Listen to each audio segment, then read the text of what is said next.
The bleeding woman collapsed in the diner doorway, and every customer turned away, except the night shift waitress who pressed her apron to the wound. What no one knew, least of all the waitress, was that the woman carried the vampire king's blood. Now the glass door reflected two figures, one dying, one marked. The debt had already been paid in touch. Maya had been wiping down the counter for the third time that shift, when the woman fell through the door at 3:17 in the morning. Silk dress torn at the shoulder and blood running down her neck in a dark ribbon that caught the fluorescent light like oil. The diner went silent in the way that only Frank's diner could go silent, which was the kind of silence that felt deliberate and practiced, the kind where 12 people simultaneously found their phones or their coffee cups or the pattern in the cracked red vinyl booths infinitely more interesting than a bleeding stranger collapsing 6 feet away. Maya froze with the dish rag still in her hand, watching the woman stumble against the doorframe and leave a red handprint on the glass, her other hand pressed uselessly to her throat. The truckers at the corner booth turned toward the window. The cop 2 stools down stood up, looked at the woman, looked at Maya, and walked out the back door without a word. The insomniac who came in every night at 2 and ordered black coffee and nothing else, pulled his baseball cap lower and studied the menu he had memorized months ago. Maya felt her stomach twist because this was wrong. All of it was wrong. The way everyone moved like they were underwater or sleepwalking or following some script she had never been given. The woman took another step and her knees buckled. Maya dropped the rag and moved without thinking, crossing the black and white checkered floor in 4 strides and catching the woman under the arms before she hit the ground. And now's the time to stop and subscribe to our channel. Every subscriber brings us closer to 1,000, which helps us keep these stories alive and coming your way. If you enjoyed this video, don't forget to like it and drop a comment telling us where you're watching from. It's always amazing to see how far these tales travel across the world. Now let's continue. The woman's skin was ice cold through the silk, cold in a way that made Maya's hands ache instantly, the kind of cold that did not belong to anything living. She lowered the woman to the floor and yanked her apron over her head, pressing the fabric hard against the wound on her neck. Blood soaked through immediately, warm and viscous and too dark. The fluorescent lights above them flickered once, twice, and the hum that had been constant for Maya's entire double shift climbed to a whine that made her teeth hurt. She pressed harder with the apron and used her other hand to check the woman's wrist for a pulse, her fingers slipping on cold skin. The woman's eyes snapped open. They were silver, not gray or pale blue, but actual silver, metallic and reflective, catching the overhead light and throwing it back at Maya like coins at the bottom of a well. The woman's lips moved, and Maya leaned closer, her ear almost touching the woman's mouth. "You shouldn't have touched me." The woman's voice was a rasp, barely louder than the hum of the freezer in the back. "He'll know now. He always knows." Maya opened her mouth to ask who, but the woman exhaled once, long and rattling, and went still. The silver faded from her eyes like someone had turned off a switch, leaving them dull and brown and empty. Maya pulled back, her hands shaking, the apron heavy with blood in her lap. She checked for a pulse again, even though she knew there would not be one. Nothing. The fluorescence stopped flickering. The diner stayed silent. Maya looked up, and the truckers were gone. The insomniac was gone. The night cook Frank stood in the kitchen window with a dishcloth in his hands, his face carved from stone and decades of keeping his mouth shut. "Don't call 911, Maya." Frank's voice was low and grim, the tone he used when the health inspector showed up, or when someone tried to skip out on a tab. "Trust me. Just lock the door after everyone leaves." Maya stared at him. Frank had hired her 2 years ago when she had been 3 weeks behind on rent and living out of her car, had given her double shifts and never asked questions, and now he was telling her not to call an ambulance for a dead woman bleeding out on his floor. She wanted to argue, but her throat had closed up, and her hands were still on the woman's wrist, still hoping for a pulse that was not coming. She looked down at the body, and then at the glass door 6 feet away, where the highway stretched into nothing under a sky with no moon. In the reflection, she saw 2 figures on the floor. One was the woman, silk dress, and blood and stillness. The other was Maya, kneeling, apron soaked, hands stained red. Except the Maya in the glass had something wrong with her eyes. A thin ring of silver circled each iris, faint but unmistakable, glowing softly like the edge of a coin catching light. Maya blinked. The reflection blinked back. The silver ring stayed. She lifted one hand from the woman's wrist and touched her own face, her fingers leaving a smear of blood on her cheek. The reflection did the same. The silver did not fade. Panic spiked hot and sharp in her chest, and she lurched to her feet, stumbling back from the body and from the door and from her own reflection that was no longer entirely hers. She turned to Frank, but he had already disappeared into the back, the kitchen door swinging shut behind him with a soft thump. She turned to the diner, and it was empty except for her and the dead woman and the smell of burnt coffee and blood. The bell above the door chimed. Maya spun around. No one there. Just the highway and the dark and the parking lot with its 3 scattered cars and a single lamp buzzing with moths. Except, when she looked closer, there had been a black sedan across the street, idling with its headlights off, the kind of car that cost more than she made in a year. She stared at the spot where it had been and tried to remember if she had actually seen it, or if her mind was inventing things to explain the cold certainty settling in her gut that everything had just changed in a way she did not understand and could not undo. She looked down at her hands, blood under her nails, blood drying on her palms. She looked at the woman on the floor, at the torn silk, and the dark hair fanned out like a veil, and the stillness that was too complete to be sleep. "You shouldn't have touched me." The woman's last words circled in Maya's head. He'll know now. He always knows. Who would know? What would he know?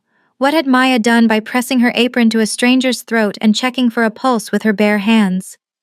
The door to the kitchen creaked open and Frank stepped out carrying a heavy wool blanket, the kind they kept in the storage closet for when the heat broke in winter. He did not look at Maya. He crouched next to the body and spread the blanket over the woman with the care of someone who had done this before, tucking the edges under her shoulders and her feet until she was covered completely. Then he stood and finally met Maya's eyes. "You're gonna want to wash your hands." His voice was still grim, still flat. "Use the good soap in my office, the stuff with the pumice." Maya's mouth was dry. "Frank, what just happened?" Frank folded his arms. "You helped someone. That's what happened. The rest of it, someone's gonna come by and explain it better than I can.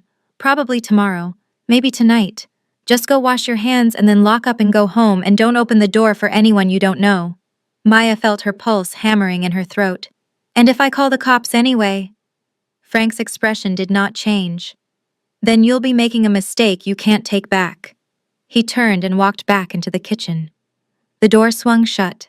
Maya stood alone with the covered body, and the smell of blood and burnt coffee, and the reflection in the glass door that showed a version of herself she did not recognize. She crossed to the door and locked it, her hands shaking so hard it took 3 tries to turn the deadbolt. Then she looked out at the highway one more time. The black sedan was back. Same spot, headlights off. She could not see anyone inside, but she felt watched in a way that made her skin crawl. She stepped back from the glass.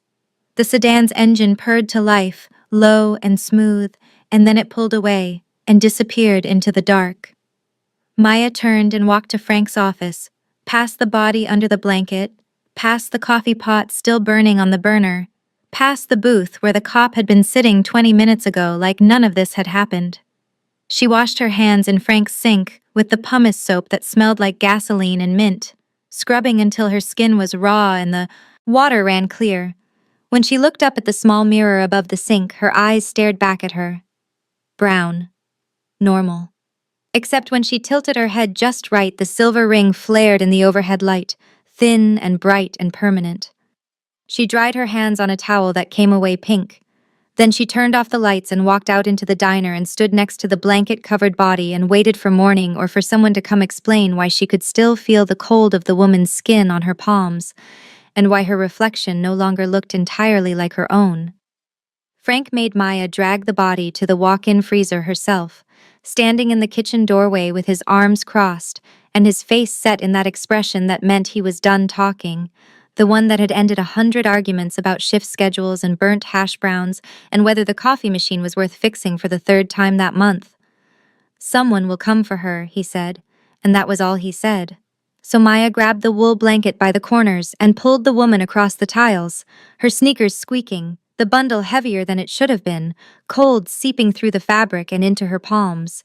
She wedged the body between a pallet of frozen fries and a stack of burger patties, her breath misting in the frigid air. And when she backed out and let the heavy door swing shut, she could see the blanket through the small window, dark and still against the white frost. Frank nodded once and went back to scrubbing the grill. Maya finished her shift in silence, poured coffee for the breakfast crowd, smiled at regulars who did not smile back, and felt the weight of a dozen pairs of eyes that would not quite meet hers. By the time she clocked out at noon, the sun was too bright, and the parking lot asphalt shimmered with heat, and her hands still felt cold from the freezer. The next 2 nights were wrong in ways she could not name. Her shift coffee tasted like metal, no matter how much sugar she added, bitter and sharp like licking a battery, and she poured cup after cup down the sink, trying to find one that tasted normal. She could see in the dark. Not well, not like daylight, but enough that when the lights in the storage room flickered out, she did not stumble, could make out the shelves and the boxes and the rat traps in the corners with a clarity that had not been there before. She stopped feeling cold. The walk-in freezer was just a room. The November wind that rattled the diner windows did not touch her. She rolled her sleeves down anyway because her forearms were bare, and customers stared, and she could not explain why goosebumps did not rise when the door opened and let in the night. The silver ring around her irises stayed faint, visible only in certain light, but she checked the bathroom mirror every hour and it was always there, a reminder that something had changed in a way she could not undo. On the third night, a man walked into the diner at 4 a.m. and sat at the counter and did not order anything. He wore a tailored black suit that looked like it cost more than her car, fabric so dark it seemed to swallow the fluorescent light, and his hands were pale and still on the countertop. Maya poured him coffee he did not ask for. He looked at the cup and then at her, and his eyes were gray, the color of smoke or old steel. "You touched her," he said, and it was not a question. Maya's pulse jumped. She put the coffee pot down carefully. "I tried to help her." The man nodded slowly, like she had confirmed something he already knew. "My name is Dominic. I work for the man whose sister you tried to save. Her name was Isabeau." Maya gripped the edge of the counter. "What happened to her?" Dominic's expression did not change. "She was murdered. By people who wanted to send a message to my employer. You interfered with that message when you touched her blood. Now you're part of a contract older than this country." Maya felt her stomach drop. "I didn't sign anything." "You did," Dominic said. "The moment your skin touched hers. The moment you gave her mercy when no one else would. That's the law. Not your law, maybe, but the law that governs us. And now it governs you." He reached into his jacket and pulled out a black envelope, heavy and expensive, the kind of paper that had weight and texture. He set it on the counter between them. The wax seal on the back was embossed with a tree and a crescent moon, deep red wax that looked almost black in the diner light. Inside is an invitation to the glass court. A tribunal. You'll be presented as the king's ward. You have 3 days to prepare. Maya stared at the envelope. "And if I don't go? Then the people who killed Isabeau will come for you. You're a loose thread now, a witness, a liability. They'll hunt you down and they'll make sure you disappear in a way that sends the message they wanted to send in the first place." Dominic's voice was calm, factual, like he was explaining the weather. "If you go, you enter our world. Blood oaths and ritual law and politics you don't understand. But you'll be protected. The king is bound to shelter you. That's the mark." Maya touched her face reflexively, fingers brushing her cheekbone. "The mark isn't a curse," Dominic said. "It's a contract. You gave her mercy. Now the king owes you protection. And you owe him one answer when he calls, one summoning, One truth. That's the law. What if I don't believe in your law? Maya said, her voice tight. Then you'll die believing in nothing. Dominic stood. He pulled a burner phone from his pocket and set it next to the envelope. He'll call, and you'll go. They always do. He walked out and the bell above the door chimed and Maya watched him cross the parking lot to a vintage Jaguar, black and sleek and humming like a predator. He drove away and the taillights disappeared into the dark, and Maya was alone with the envelope and the phone and the taste of metal still coating her tongue. She did not open the envelope until her shift ended, until she was back in her apartment with the door locked and the blinds drawn. The studio was cramped, peeling paint on the walls and a window that faced a brick wall 6 feet away, dim even in daylight. She sat on the edge of her bed and broke the wax seal with her thumbnail. The paper inside was thick, cream-colored, and the writing was done by hand in silver ink that caught the light and shimmered. The words were formal, archaic, an invitation to present herself at the glass court in San Francisco in 3 days' time, to be acknowledged as kin under the protection of the throne. She read it twice and understood less the second time. She set it aside and picked up the burner phone, turning it over in her hands. It was cheap plastic, anonymous, the kind you bought at gas stations. She almost threw it across the room. Instead, she plugged it in and waited. It rang at 2 in the morning. She had been sitting at her laptop for 6 hours, searching for anything about glass courts or blood oaths or vampire kings, finding nothing except fantasy novels and role-playing games and conspiracy theories that veered into madness. The phone's ringtone was shrill and old-fashioned, and she stared at it for 3 rings before she answered. The voice on the other end was low and ancient, textured with centuries and exhaustion and something that might have been grief. I didn't ask for this either. The words were measured, deliberate, but my sister died, placing her faith in a stranger. So now you're mine to protect, and I'm yours to endure. The court convenes in 2 days. Wear something you can run in. Who are you? Maya said, but the line was already dead. She sat in the dark with the phone still pressed to her ear and felt the weight of his voice settle in her chest like a stone. She went back to the laptop, searched for Isabeau, found nothing. Searched for vampire courts in San Francisco, found nothing useful. Then she tried something different. Searched for old photographs. Paris, 1920s, aristocrat, Montmartre. It took an hour. The photo was archived on a university database, part of a collection documenting expatriate society in post-war France. Black and white, grainy, taken outside a cafe with wrought iron tables and men in suits smoking cigarettes. In the center of the frame stood a man in a dark coat, pale, sharp-featured, his eyes staring directly at the camera with an intensity that made the hair on Maya's neck rise. The caption read, "Unidentified aristocrat, Montmartre, circa 1924. He looked exactly like the voice had sounded, cold, regal, alone. She zoomed in and her breath caught. In the corner of the photo, barely visible behind the man's shoulder, was a woman in a cloche hat and a light-colored dress, her face turned slightly away from the camera. Dark hair, pale skin, the same bone structure as the woman who had died on the diner floor, Isabeau. Maya saved the image and stared at it until the screen went dark. Then she opened the black envelope again and read the invitation a third time. She thought about Dominic's calm certainty, the way he had said they always do like it was inevitable. She thought about the voice on the phone, tired and bound by duty, honoring choices he did not understand. She thought about Isabeau stumbling into the diner with her throat cut, looking for someone who would help without knowing what she was. Finding Maya. Choosing Maya. The mark on her eyes was not going away. The people who killed Isabeau were not going to forget her. And the man on the phone, the king, the one who ruled from shadows and old law, had already claimed her as something he was obligated to protect. Maya did not believe in vampires, but she believed in the cold skin under her hands and the silver ring in her reflection and the taste of metal on her tongue. She believed in the exhaustion in the king's voice when he said, "I'm yours to endure." She believed that Isabeau had chosen her for a reason she did not yet understand.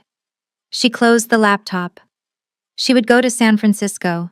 She would walk into the glass court and demand answers, and find a way out of this contract she had not agreed to.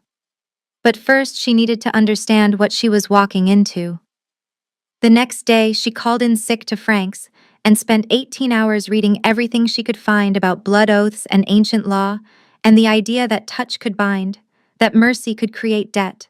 She found folklore and myth and fragments of history that almost made sense. She found references to courts and kings and hierarchies built on age and power.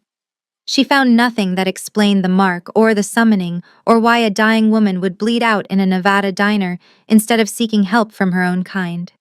By the time the sun set again, she had 3 pages of notes and more questions than answers.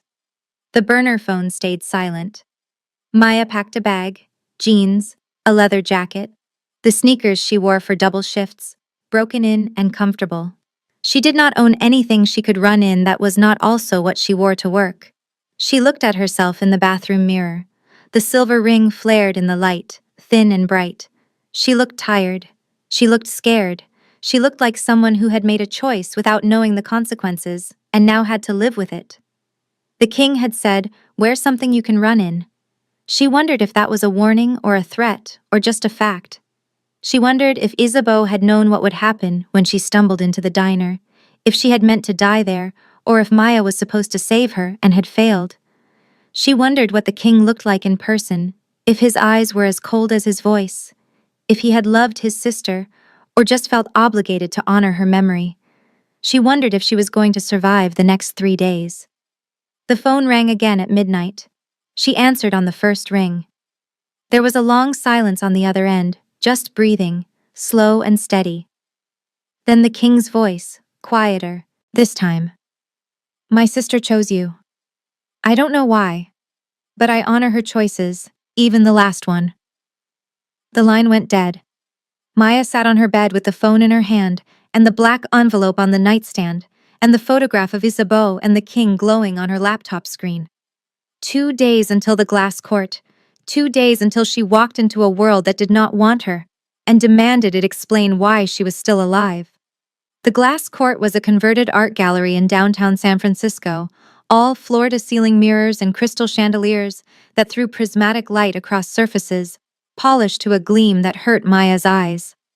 She stood in the entrance with Dominic at her elbow, and felt every pair of eyes turn toward her, felt the weight of their attention like a physical thing pressing against her chest. The vampires wore tailored suits and gowns that belonged in museums or period films, fabrics that shimmered and flowed, jewelry that caught the light and threw it back in sharp angles. Maya wore jeans and a leather jacket and sneakers that squeaked on the marble floor when she took her first step inside. The air smelled like frost and old wine, cold and clean and wrong, and every breath she took felt like swallowing glass. Dominic's hand was light on her elbow, guiding her forward through the silent crowd that parted around them like water. The mirrors multiplied everything, created infinite versions of the attendees standing in clusters, watching, waiting, their faces pale and perfect and utterly still. No one spoke. No one blinked. Maya kept her chin up, and her hands loose at her sides, and tried not to think about how many of them could kill her before she managed to scream. Dominic led her to the center of the room, where a raised dais stood beneath the largest chandelier, a crystal thing the size of a car that cast light in 1,000 directions at once. On the dais was a marble pedestal, and on the pedestal was a single crystal glass, empty and gleaming. Dominic stopped at the edge of the dais and stepped back, leaving Maya alone in the center of the room with 100 reflections of herself staring back from every angle. Then the crowd shifted, and a door at the far end of the gallery opened, and the vampire king walked in. The room went quieter, which should not have been possible, but the silence deepened into something that felt like held breath. He was tall and pale. Dark hair swept back from a face that was all sharp angles and cold beauty, the kind of face that belonged on marble statues or old coins. He wore a charcoal suit with no tie, the collar open at his throat, no jewelry except a silver ring on his right hand that caught the light as he moved. His eyes were dark, not silver, not glowing, just dark in a way that suggested depth and age and exhaustion. He did not look at Maya. He walked to the dais and stood beside the pedestal and faced the court, his hands loose at his sides, and the crowd bowed as one. Maya did not bow. The king's gaze swept across the room and stopped on a man standing near the front, older than the rest, or at least older looking, with silver hair and a sharp smile that did not reach his eyes. The man stepped forward, and the crowd shifted to let him pass. His suit was deep burgundy, expensive, and he moved with the confidence of someone who had never been told no. He stopped 3 feet from the dais and inclined his head to the king, a gesture that was barely respectful. "Gregor," the king said, his voice low and textured with something that might have been weariness. "You have concerns." Gregor's smile widened. "Concerns is a polite word, my lord. I have objections." He turned to look at Maya, and his eyes were the color of old amber, cold and calculating. The girl reeks of mortality. Isabeau was careless, and this one is a liability. A human wearing the mark is either a fraud or a threat. I demand verification. Maya felt her pulse spike but kept her expression neutral. The king's gaze finally shifted to her, just for a moment, and she saw nothing in his eyes that suggested he cared one way or another, whether she lived or died. "The verification is your right to request," the king said. He looked back at Gregor. "And hers, to accept or refuse." Gregor gestured toward the crystal glass on the pedestal. "Then let her drink. 1 drop of your blood, my lord. If the mark is real, she'll survive. If not, she'll burn from the inside, and we'll know Isabeau's death was staged to smuggle a spy into our court." The crowd murmured, a low sound like wind through trees. Maya stared at the glass, and then at the king, and felt the trap close around her. Dominic had explained the verification during the drive to San Francisco, his voice calm and factual. It was a ritual, ancient, designed to prove kinship. The king's blood would recognize the mark if it was real. If it was not, the blood would destroy her in seconds. Maya had asked what it felt like. Dominic had said he did not know because he had never seen anyone survive a false verification. The king turned to Maya. "If you refuse, you prove his point. And I cannot protect you from a ruling." His voice was flat, empty of emotion. Maya met his eyes. "Then let me speak first." The king's expression did not change, but something shifted in the set of his shoulders, a slight relaxation that might have been surprise. He nodded once. Maya turned to face the court, to face Gregor and the 100 vampires watching her with eyes that had seen centuries and cared nothing for her life. Her voice shook on the first word, but she forced it steady. "I don't know your laws. I don't know why Isabeau came to me, but I know she was alone and bleeding and everyone turned away. I helped because that's what you do. If your world punishes that, then your world is broken." Gregor laughed, a sharp sound that echoed off the mirrors. "The girl has spirit, but spirit doesn't change the law." The king raised one hand and the laughter stopped. The gesture was small, almost casual, but the entire room went silent. He stepped down from the dais and walked toward Maya, his footsteps soundless on the marble. He stopped in front of her, close enough that she could see the silver ring on his hand was worn smooth, old, engraved with symbols she did not recognize. "She's right," the king said, his voice carrying across the room. "We've built a court on blood oaths and forgotten mercy. Verification is her right to refuse. But the mark is mine to confirm." He turned and walked back to the dais, pulling a small knife from inside his jacket. The blade was silver, thin and sharp. He held his left hand over the crystal glass and drew the blade across his palm in one smooth motion. Blood welled up, dark and thick, and he tilted his hand to let 3 drops fall into the glass. They hit the crystal with a sound like bells. The king set the knife aside and picked up the glass, holding it up to the light. The blood swirled in the bottom, darker than wine, almost black. He looked at Maya. Then he drank. The room erupted. Not in sound, but in movement. a ripple that went through the crowd like a shockwave. The king's eyes flashed silver, bright and blinding, the same color Maya had seen in Isabeau's eyes before she died. He lowered the glass and the silver faded, leaving his eyes dark again. He turned to the court, and his voice was cold and absolute. The mark is real. She carries my sister's last act. I name her ward and kin, under the protection of this throne. Gregor stepped back, his face twisted with fury. This is unprecedented. You risk everything for a human who knows nothing of our world. The king's gaze locked on Gregor, and the temperature in the room seemed to drop 10 degrees. My sister died protecting something. Perhaps it was this, the idea that mercy still matters. I will not let her die for nothing.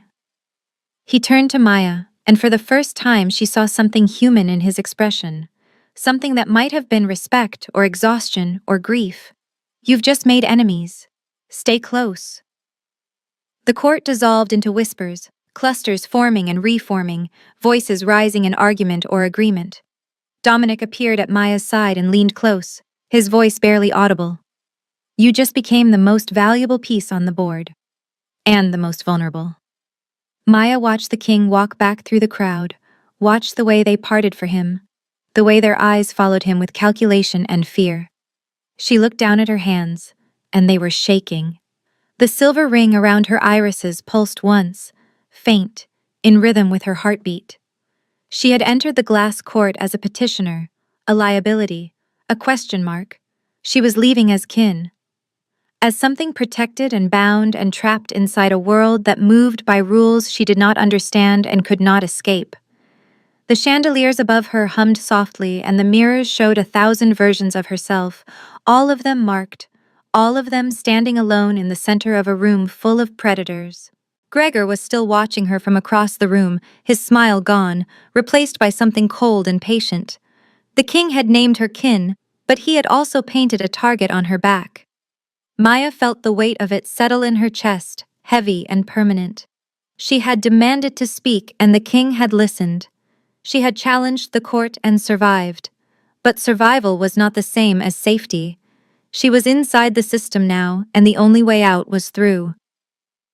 Dominic touched her elbow and guided her toward a side door where the king had disappeared. The crowd watched her go, silent again, their faces unreadable. Maya walked past them with her head up and her hands steady, and the taste of metal still coating her tongue. When she glanced back at the mirrors, she saw her reflection ringed in silver light, and for just a moment she thought she saw another figure standing beside her, dark-haired and pale, wearing a torn silk dress. Isabeau. Then the light shifted, and the figure was gone, and Maya was alone again, walking into a future she had not chosen but could no longer avoid. The penthouse was all glass and steel, 50 floors above San Francisco, with a view of the bay that stretched to the horizon, bridges strung with lights, and the city glittering below like a circuit board.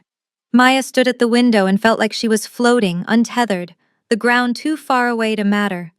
Dominic had driven her here from the glass court in silence, the Jaguar purring through streets that emptied as they climbed higher into the financial district.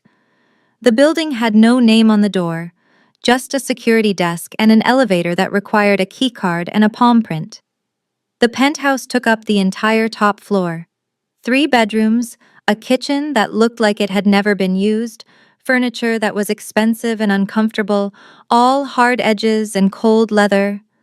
Guards stood at every door, silent men in dark suits who did not look at her when she passed. Cameras covered every angle. Maya had asked if this was the king's home. Dominic had said it was one of them, a secondary residence, secure. Maya had asked how many homes the king had. Dominic had not answered. She was given the second bedroom, a space with a king bed and blackout curtains and a bathroom larger than her old studio apartment. She unpacked her bag, and it took 30 seconds because she had brought almost nothing. Jeans, jacket, sneakers, a toothbrush, everything she owned fit in a duffel that looked small and pathetic sitting on the bed. Dominic knocked once and entered without waiting for permission, carrying a leather-bound book the size of a dictionary.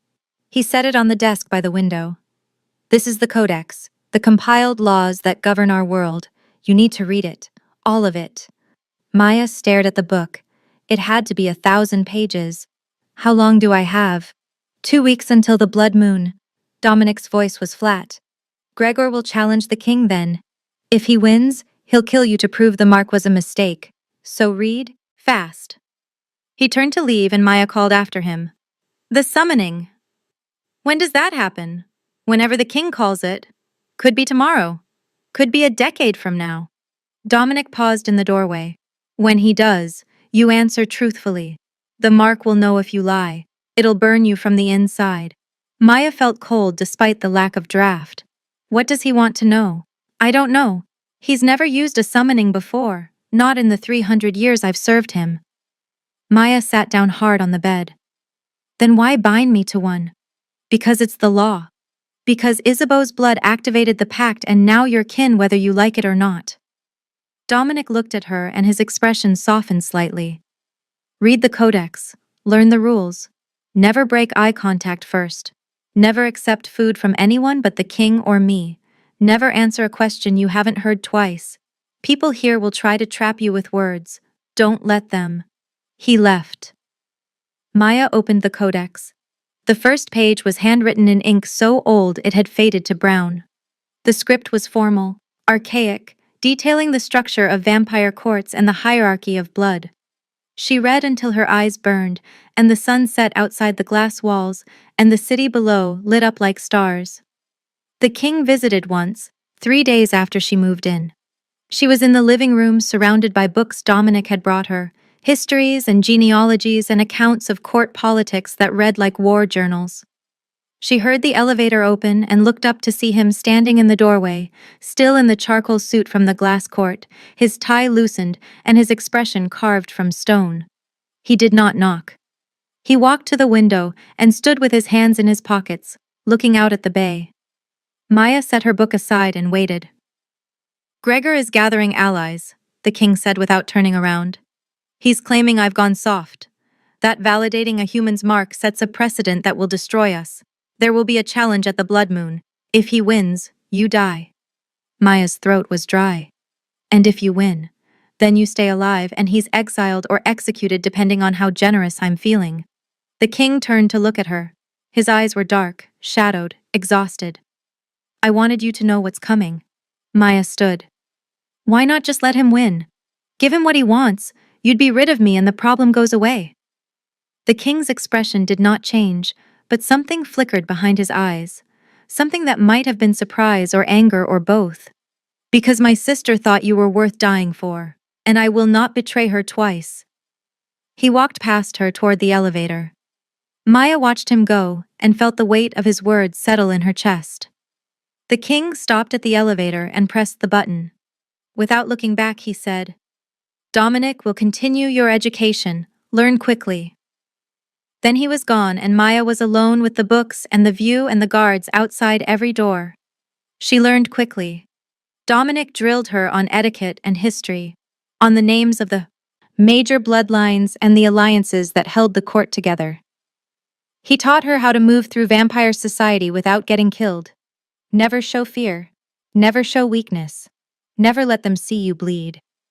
She learned that Isabeau had been the king's younger sister, turned during the French Revolution when she was 19 and he was already 2 centuries old. She had been gentle where he was cold, human where he had forgotten how to be. She painted watercolors and read poetry and remembered what it felt like to be mortal. She had spent decades trying to broker peace between rival covens, believing that vampire society could evolve beyond blood oaths and violence. She had been negotiating a truce with Gregor's people when they ambushed her. Her final act, bleeding out from a wound that would have healed if she had fed, was to stumble into a diner in the middle of nowhere and test whether humanity still existed even in death. Maya asked Dominic why Isabeau had not just healed herself. Dominic's face went carefully blank. Because she chose not to. Because she was looking for someone who would help her without knowing what she was. She found you. Maya felt grief rise hot in her throat. She didn't collapse at the diner by accident. No, she chose it. She chose you. Maya found Isabeau's room on the 5th day. It was at the end of a hallway she had been avoiding, a door that was unlocked but felt forbidden. She opened it and the smell of lavender and dust washed over her. The room was untouched, frozen in time. Watercolor paintings lined the walls, soft landscapes and portraits of people Maya did not recognize. Books of poetry filled a shelf by the window, spines cracked and pages dog-eared.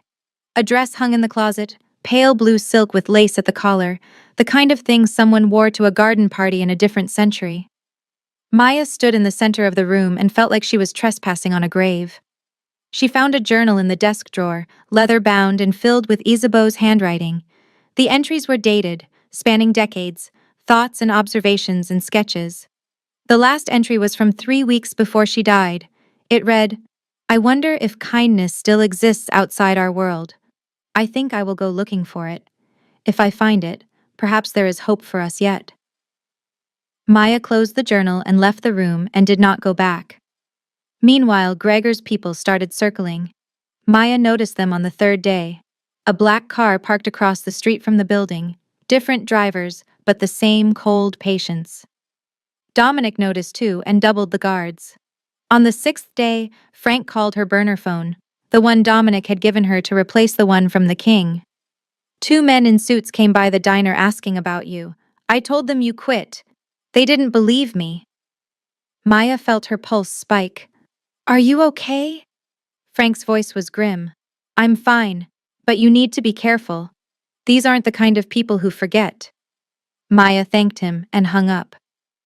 Dominic found her staring out the window at the city below. "Your old apartment was ransacked last night. They're looking for leverage, for anything that connects you to someone they can hurt. Do you have family?" "No," Maya said. "No one." Dominic nodded. "That's probably for the best." The noose was tightening. Maya felt it in the way the guards moved, tense and watchful. She felt it in the messages Dominic received on his phone, terse updates that made his jaw clench.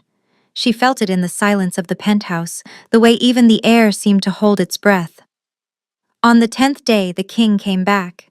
It was late, past midnight, and Maya was awake reading the codex for the third time, trying to memorize the laws around challenges and blood duels. She heard the elevator and looked up to see him standing in the living room, jacket off, sleeves rolled to his elbows. He looked more human than she had ever seen him, tired and rumpled and real. He walked to the kitchen and poured himself a cup of coffee from the pot Maya had made hours ago. He did not need coffee. Dominic had told her that, but the king drank it anyway, black and cold, standing at the counter. Maya closed the codex and joined him. "You don't have to do this," she said. "Let Gregor have the court. Walk away." The king looked at her over the rim of his cup. "I've spent 3 centuries enforcing laws I no longer believe in, but if I stop, the system collapses. So I endure." He set the cup down. Isabeau tried to change it from the inside. "Look where that got her." "Then maybe it's time to burn the system down," Maya said. The king's eyes went cold and dangerous. "Careful. You sound like her." "Good," Maya said. Maybe she was right. The king stared at her for a long moment. Then he picked up his cup and walked to the window. He stood there in silence, looking out at the city, and Maya watched the way the light from below cast shadows across his face, highlighting the exhaustion and the weight of centuries. "Why do you keep fighting?" she asked quietly. "If you don't believe in it anymore, why not just let go?" "Because I made a promise," the king said, "to Isabeau, to everyone who trusted me to hold the line. And because if I let go, people like Gregor take over. And his world is worse." He turned to look at her. "My sister believed mercy could coexist with our laws. She believed kindness still mattered. I didn't understand what she meant until I saw you at the glass court. Until I watched you stand in front of a room full of predators and tell them their world was broken. She was testing something when she came to your diner, and you passed." Maya felt her throat tighten. "I didn't save her." "No," the king said. "But you tried. And that's what she was looking for. Proof that humanity still exists." He set his cup down and walked toward the elevator. "The blood moon is in 4 days. Gregor will come for me, and when he does, he'll come for you. Stay close to Dominic. Don't leave the penthouse. And if something happens to me, run. Maya's chest went cold. What do you mean if something happens? The king pressed the elevator button.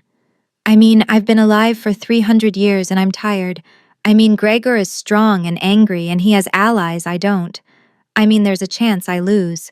And if I do, you need to disappear before he finds you. The elevator opened and he stepped inside. Maya moved toward him. You're not going to lose. The king looked at her, and for the first time she saw something like doubt in his eyes. I hope you're right. The doors closed and he was gone. Maya stood in the empty living room and felt the weight of everything crashing down around her. She walked to Isabeau's room and stood in the doorway, looking at the watercolors and the books and the dress hanging in the closet. She thought about a woman who had spent centuries trying to prove that kindness still mattered, who had died testing whether humanity existed, who had chosen Maya out of all the people in the world. She thought about a king who had ruled for 300 years and was too tired to remember why. She thought about Gregor and the blood moon and the challenge that was coming in 4 days. And she thought about what the king had said. Maybe it's time to burn the system down. Careful. You sound like her. Maya closed the door to Isabeau's room and went back to the codex. She had 4 days to learn everything she could. 4 days to prepare for a fight she could not win, but could not afford to lose. 4 days until the blood moon, and the moment when everything would either change or end. 3 days later, Maya stood behind the counter at Frank's diner, pouring coffee for the morning shift. The smell of bacon grease and burnt toast filling the air, with a normalcy that felt almost aggressive after everything that had happened. The regulars came in and ordered the same things they always ordered, and did not look at her any differently than they had a month ago. The truckers wanted eggs over easy and wheat toast. The construction crew wanted the breakfast special with extra hash browns. The retired cop who sat at the end booth wanted black coffee and nothing else, same as always. Maya poured and served and wiped down the counter and felt the rhythm of the work settle into her bones like muscle memory. Frank nodded at her from the kitchen window, his face carved from stone and decades of keeping his mouth shut, and said nothing. The world had moved on. But Maya knew it was different now. She caught her reflection in the bathroom mirror during her break, leaning close to the glass and tilting her head until the light hit just right. The silver ring around her irises was still there, faint but unmistakable. A reminder that she was no longer entirely the person she had been before a dying woman stumbled through the door and bled out on the black and white checkered floor. She touched her face and the reflection touched back, and the silver ring pulsed once in rhythm with her heartbeat. She went back to work. The sun was just starting to rise when the Vampire King walked in, alone, no Dominic or guards or entourage. He wore dark jeans and a leather jacket, and looked more human than she had ever seen him, tired but unburdened, the weight of 3 centuries sitting lighter on his shoulders. He sat at the counter and Maya poured him coffee without asking. They did not speak for a long moment. The diner was empty except for them and Frank in the back and the highway outside, stretching into nothing under a sky bleeding gold and pink. The king wrapped his hands around the cup and stared at the dark liquid like it held answers.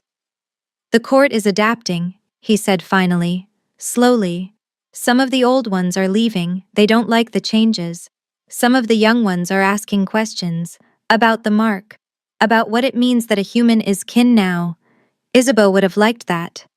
Maya leaned against the counter. She would have. The king nodded and reached into his jacket, pulling out a plain white envelope. No wax seal this time, just paper and ink. He slid it across the counter. Maya picked it up and opened it.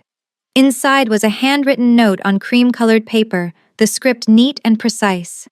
When you're ready, there's a place for you here. Not as kin, as counsel. We need people who remember what mercy looks like. It was signed with a single letter. D. Maya looked up. Dominic wrote this. The king almost smiled. He thought you'd be more likely to listen if it came from him. He's not wrong. What if I say no? Maya asked. The king stood, dropping a 20 on the counter for coffee that cost $3. Then I'll ask again tomorrow. And the day after. I'm very patient. He walked toward the door and paused with his hand on the handle. Isabeau used to say that the best way to honor the dead is to keep living the way they hoped we would. His voice was quiet, almost lost under the hum of the fluorescent lights and the sizzle of the grill. I think she'd be proud of you. He pushed open the door, and the bell chimed, and he walked out into the parking lot where his black sedan waited. Maya watched through the glass as he got in and drove away, the car disappearing down the highway as the sun climbed higher and washed out the darkness. She looked at the note again, reading Dominic's words a second time. A place for her. Not as something protected or bound, but as someone with a voice, with a role in shaping what came next. She thought about the glass court, and the mirrors, and the way the king had drunk his own blood to validate the mark. She thought about Isabeau's room with the watercolors and the poetry and the dress hanging in the closet. She thought about the cathedral and the proving, and the moment she had thrown the silver knife because she could not let the king fight alone. She folded the note and tucked it into her apron pocket. The diner bell chimed. A man walked in, middle-aged and tired-looking, wearing a flannel shirt and work boots. He sat at the counter and Maya grabbed the coffee pot. Morning. What can I get you? The man ordered eggs and toast, and she wrote it down and called it back to Frank. She poured coffee and set the cup in front of the man and turned to refill the sugar dispensers. That was when she saw it. On the corner of the counter, barely visible against the red vinyl, sat a second black envelope. Heavy paper, wax seal embossed with a tree and a crescent moon. No name, just the seal, deep red and waiting. Maya's pulse spiked. She had not seen the king leave it, had not seen anyone approach the counter, but it was there, solid and real, the weight of it pulling at the edge of her vision. The summoning, the debt she still owed. One question, one answer, one truth she was bound to give when the king called it in. She reached for the envelope, and her fingers brushed the wax. It was warm, like it had just been sealed. She picked it up and turned it over in her hands. The seal was unbroken. She could open it now or she could wait. She could refuse or she could answer. But the choice was hers, and that mattered. She set the envelope down and looked at her reflection in the glass door. Two figures. One was her, apron stained with coffee, and eyes ringed in silver. The other was a shadow, faint and barely there. A woman in a torn silk dress with dark hair and a smile that suggested secrets. Isabeau. Maya blinked, and the shadow was gone. Just her reflection now, standing alone in the diner with the sunrise behind her and the highway stretching into nothing. She thought about what the king had said. The best way to honor the dead is to keep living the way they hoped we would. Isabeau had hoped for kindness, for mercy, for proof that humanity still existed, even in a world built on blood and law and ancient debts. Maya had given her that, and in return she had been marked and bound and pulled into a world that did not want her, but could not let her go. The man at the counter cleared his throat and Maya turned back to him, pushing the black envelope to the side. His eggs were ready. She served them and refilled his coffee, and moved through the rest of her shift with the envelope sitting on the counter like a ticking clock. Frank came out once, saw the envelope, and shook his head. You gonna open that? Not yet, Maya said. Frank grunted and went back to the kitchen. When her shift ended, Maya untied her apron and folded it on the counter. She picked up the black envelope and the white one with Dominic's note and held them both in her hands, feeling the weight of two futures, two choices, two paths that led into darkness she could not see. The summoning would come when the king decided. It could be tomorrow or a decade from now, and when it did, she would answer because the mark bound her to truth, and she had agreed to that the moment she pressed her apron to Isabeau's throat and tried to save a stranger. But the council seat was a choice, a chance to build something better, a way to honor what Isabeau had died for. Maya tucked both envelopes into her jacket pocket and walked out of the diner into the morning light. The highway was quiet. The sky was blue and endless. The silver ring around her irises pulsed once, faint, in rhythm with her heartbeat. She got in her car and started the engine and sat there for a moment, looking back at the diner through the windshield. Frank stood in the doorway, arms crossed, watching her. He raised one hand in a wave that might have been goodbye or good luck, or just acknowledgement that the world had changed and there was no going back. Maya waved back. Then she pulled out of the parking lot and headed toward the city, toward the penthouse and Dominic and the king and the court, that was adapting slowly to the idea that mercy still mattered. She did not know what the summoning would ask of her. She did not know if she would accept the council seat or walk away and try to build a normal life. But she knew she was no longer the waitress who had poured coffee and avoided questions and kept her head down. She was marked. She was kin. She was someone who had stood in front of a room full of predators and told them their world was broken. And she was someone who had thrown a silver knife to save a king who was tired of losing people. The road ahead was uncertain, but for the first time since Isabeau had collapsed in the diner doorway, Maya felt like she was choosing her own path instead of being pulled along by forces she did not understand. The sun climbed higher. The city rose in the distance, glass and steel catching the light.